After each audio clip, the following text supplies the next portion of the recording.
This is Salil Tripathi from the Institute for Human Rights and Business, and I'm speaking using FaceTime with Professor Gilles Carbonnier.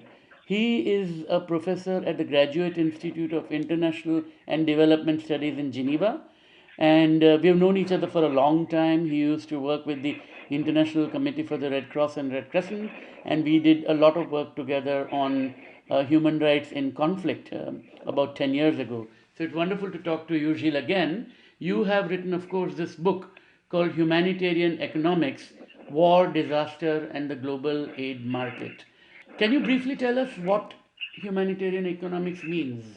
Indeed, humanitarian economics, when I presented this title to many experts working in humanitarian crisis, I would say that all of them said, oh, this is a good idea to have a book on humanitarian economics, but I noticed that each of them would describe and define humanitarian economics differently.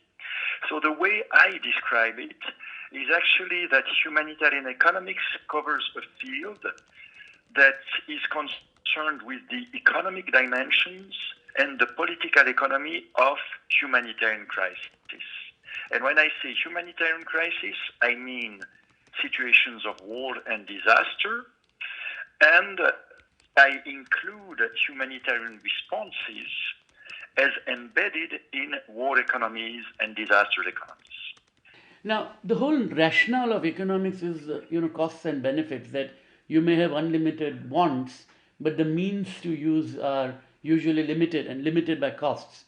Humanitarian needs are, of course, mind-boggling. It's not just disasters like the earthquake in Chile last week and the tsunami, but the refugee crisis that's going on now. All these are natural or man-made disasters, and the global aid market plays a big role in that. How do you assign costs and benefits when human lives are involved? First, economists, we tend to analyze humanitarian crisis in terms of costs and benefits. And also, we assume that individuals are self-interested and behave in a rational manner to maximize well-being, pleasure, and minimize pain. And this actually studying the humanitarian crisis raises a number of challenges for economists and other social scientists, because we have to factor into our analysis the role of emotions, for instance, resentment, hatred, fear, but also the role of altruism and non-altruism in particular, which is the fuel that actually drives the humanitarian impulse, the impulse to respond. So this is the first challenge that really I address in my book, to say, well, what are the epistemological tensions when we economists try to apply our tools and methods to help understand the humanitarian crisis? And then the second issue is indeed applying cost-benefit analysis is important, because when you have, situations where groups that are designated as terrorists are operating, you have, of course, situations where a lot of people suffer, there is destruction, so you have costs. But you have also benefits. You have people involved in financing armed groups. You have people involved actually in drawing benefit from situations of crisis, and it is critical that we understand that dimensions in order to improve the understanding of how humanitarian responses fit into this picture. Businesses also have a role in disaster situations. They provide electricity and water to civilians during conflict. If a town has been leveled, you need construction companies to help remove debris. So businesses have services to offer. What can business learn from humanitarian economics as it sets about performing these roles? Because this is not simply about profit and loss, this is about something beyond profit and loss. I mean, the example that's often cited is about how after the Hurricane Katrina hit the United States, better work was done in providing disaster relief by companies like Walmart than what the US disaster agency was able to do at that time. And agencies like Red Cross have routinely worked with the private sector. So what is it that business can offer in terms of its own human rights responsibilities, and what can it learn from the sector? I think businesses have a lot to offer and can also learn a lot in terms of improving their due diligence when operating in situations of war and disaster. And this is what humanitarian economics brings to the fore.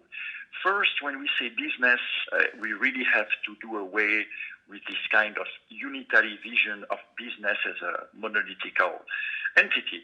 Actually, as you very well know, businesses can play a whole range of different roles and influence in situations of armed conflicts, all the way from being perpetrators of violation of international humanitarian law and human rights, to being part of the solution, to being part of technological innovations and improvement in the delivery of assistance and in ways to improve the protection. We can take the example of the insurance sector. You have a lot of entry points, for instance, when it comes to insuring disaster risks and providing health insurance, disaster loss insurance with microinsurance schemes or with other risk-linked securities that may be useful to cover risks and actually to transfer risks outside of the country which is hit by a disaster. Right. So there we see a lot of potential for engagement, but at the same time, you have other type of insurance products such as kidnap and ransom insurance coverage. And I do think that this type of insurance coverage that actually cover all the costs related with the release of kidnapped workers in conflict zones are extremely detrimental because they do increase the price of kidnappees. That's what people have talked about, creating a moral hazard in economic terms by creating a perverse incentive and even promoting reckless behavior. Because if you have this kind of insurance available, companies which are less concerned about adhering to human rights standards will take the risk and go, as we know very well from many conflict zones. Absolutely, Salil. This is the typical moral hazard issue, and even if there are a number of measures that have been taken so that in principle, the staff of such companies are not aware or should not be aware that the company has contracted an insurance coverage. Actually, this automatically results in a greater appetite for risk, for taking risks, and for less exposure for the company to the consequences of kidnapping incidents. So this is quite a telling example of a sector, the insurance sector, which can provide new products and services that can be extremely useful in certain situations of disasters, especially with weather-indexed insurance, and can, on the other hand, have detrimental impact in other situations. Right. As you look forward, do you expect business and humanitarian sectors to have better understanding of each other? And do you see the need for a new framework, new rules? How do you expect them to operate? I see a lot of improvement in terms of understanding. I remember when I started to work as economic advisor with the International Committee of the Red Cross in 1999.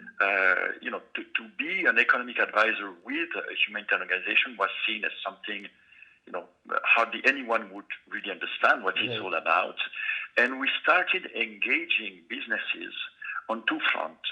One front was to make them aware of their responsibility under international humanitarian law.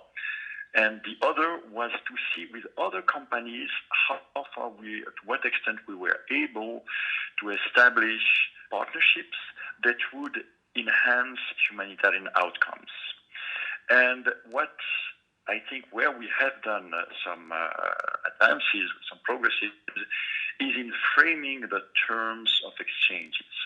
In particular, first and foremost, with regards to the ethical guidelines or the framework in which these partnerships can be established, which have to respect basic tenets of normative fits, normative adequacy, but have also to be transparent in terms of procedural arrangements.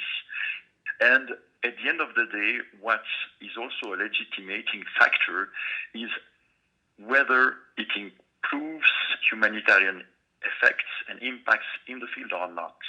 And I must say that this is still where a lot of research has to go, because most of the partnerships we have seen emerging over the past decade haven't been really measured in terms of how much did this really improve the overall humanitarian response. And this is the proof of the cake is in the pudding, is in the eating.